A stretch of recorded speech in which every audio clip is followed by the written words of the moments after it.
Hi, welcome to episode 2 of Learn2Trade. Today we're teaching how to read price. So obviously you can see we have a chart up here, and this can seem very daunting when you're first looking at it. Obviously, if we get a big chart, scaling out, you have all these candlesticks. And I remember when I was first learning how to trade, I thought, oh, I don't want to see these candlesticks. I'd much rather see line, because I feel like that's how I would like to see price. However, the only way you can learn how to be good at trading is understanding candlesticks. It's the only way that I would recommend showing price. So we'll show exactly how to read a candlestick, as this is the most important first thing to learn. So let's say we have a time period. Let's call it an hour. So here is 8 a.m. and here is 9 a.m. So within this, price might go down. Oh no, sorry. Let me get a brush. So here we go. So price might start here, might go down, then we might come up again, then we might go down a little bit more. So you've got to change a character, then we come all the way up here, and price stops here. Okay, so this is an hour of price, and then let's say we run an hourly. So you can see we're on an hourly time frame now. So each one of these candles is an hour of time. So see here, that's an hour of time, that's an hour of time. And let's show how you actually read these candlesticks. So where is my price? Word back to the 4 hour. That'll make it easier. Okay, so this is my 1 hour of price. So what we'll do to draw a candlestick, so you can see here, at 8 a.m, this is where price is. So we'll get that in line, as you can see there. So draw a line here. That is our open. And you can see here that we actually close at 9 a.m. Price is higher than the 8 a.m. Therefore, it's a bullish candle. So the price has gone up. So we'll get a line here, and that's our close. Now we just draw a line there and there. This is our box. So you can see here we have a box, and we've also got the wicks at the bottom, top and bottom. So all the wicks are how low did price go, but it didn't close there. So go a line here. You can see we went all the way down there. And then also for this candle specifically, we haven't got any top wick, but let's say price had actually come up there. Sorry, let me redo that. Could be wrong. Let's say actually price came up and then down and then back to there. We would have had a wick up to there. So you see, nice and easy. That's how you read a candlestick. And this would be, so my candle, or my chart, sorry, I have blue for bullish candles where the open is below the close, and then I have white for bearish candles where the open is above the close. So all this would be, so I've drawn a bullish candle. So if we look at this bullish candle, for instance, this is the open, and then with this is the close. So at what time is this? At New York time, this is at 10 a.m. So at 10 a.m, the price is here, and at 11 a.m, the price is here. And then if we zoom in, you'll be able to see there's a wick there. So the price actually came up a little bit and then went back down within that 1 hour time period. And then also price went down and obviously then went back up. So that's, this is a 4 hour candle. So this is actually 10 a.m. to 2 p.m. in New York. So we'll show exactly what this means. So let's say this is our candle. So this is at 2 o'clock New York sessions. This is 2 o'clock in New York. So this is 2 o'clock in New York, and this is 2:30. So if we go to our 1 minute time frame, we're going to draw a line at, we're going to draw a line. Where's my draw line tool? There we go, at 2:30. So this is our 2:30 candle.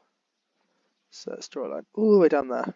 And then this is our 2 p.m. candle, but I'm going to do just one over this so we can see the start. So as you can see here, this is our open. This is exactly where price was at 2 p.m. So we'll draw that line there. And you can see price actually went down a little bit as we saw before with the wick of the half an hour candle. So this is our lowest point, so that's our wick. Maybe a bit easier if I drew it like this, where we go down, and you see we just about get in line. So that's our wick. Let me just extend this as well.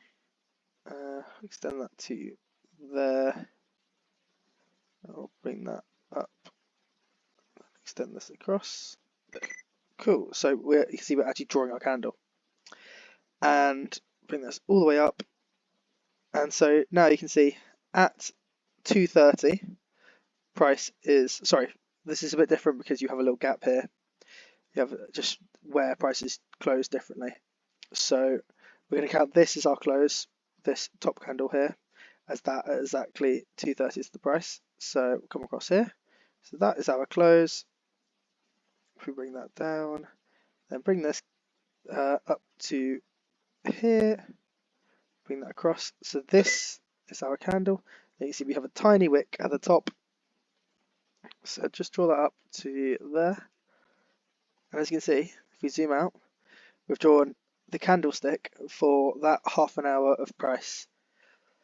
Obviously, you can have a range of different candlesticks. Some candlesticks, like the one I've drawn here, has a very large body and very small wicks. You can have candles which only have wicks on one side. You can have candlesticks that have no wicks. You can have candlesticks that actually open and close for that time period at the same time, or the same price, sorry, and it's purely wicks.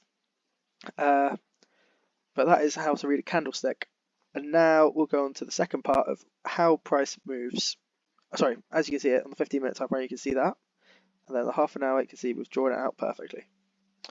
Right, so now we'll help explain how price moves. So obviously price, if you've never traded before, you may not understand why price is moving up and down like this. Why is it not constantly going up? Because the market is constantly going up or constantly going down? Or why is it not smoother? And as you raise time frames, obviously it does become smoother. If I was going to go to the weekly, you can see we're kind of in a semi-smooth uptrend on NAS at the minute. But why does price move up and down?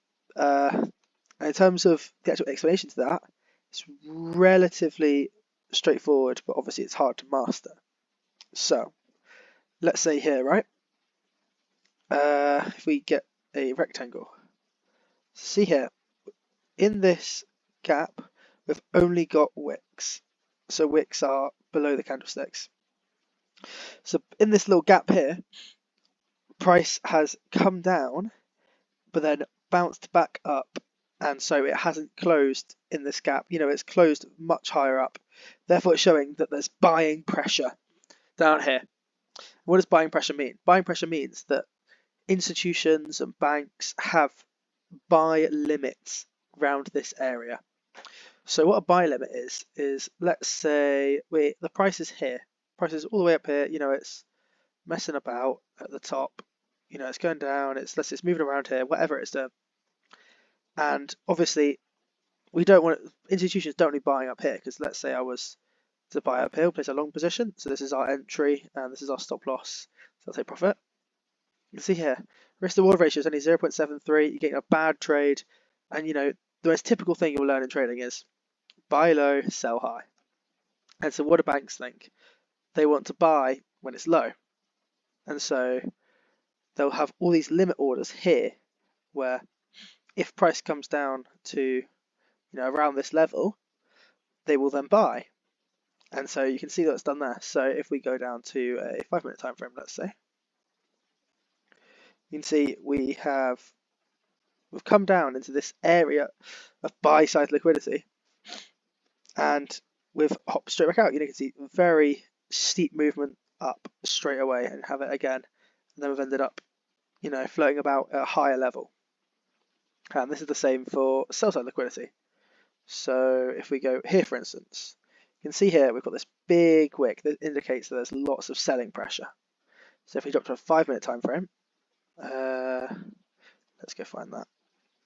There we go. So see here, massive wick. So when price came up to this level here and this level here, we pushed down straight away. You can see both steep movements. And so this wick suggests that prices come all the way up And then because there's so many sellers up and around here, it's pushed straight down and caused a big movement to the downside, as you can see there. It's a large movement. So that is why price will be moving in that way. Obviously, there are other reasons why price will move, which we will go through in the next video. That is a general video on how price moves and how to read charts.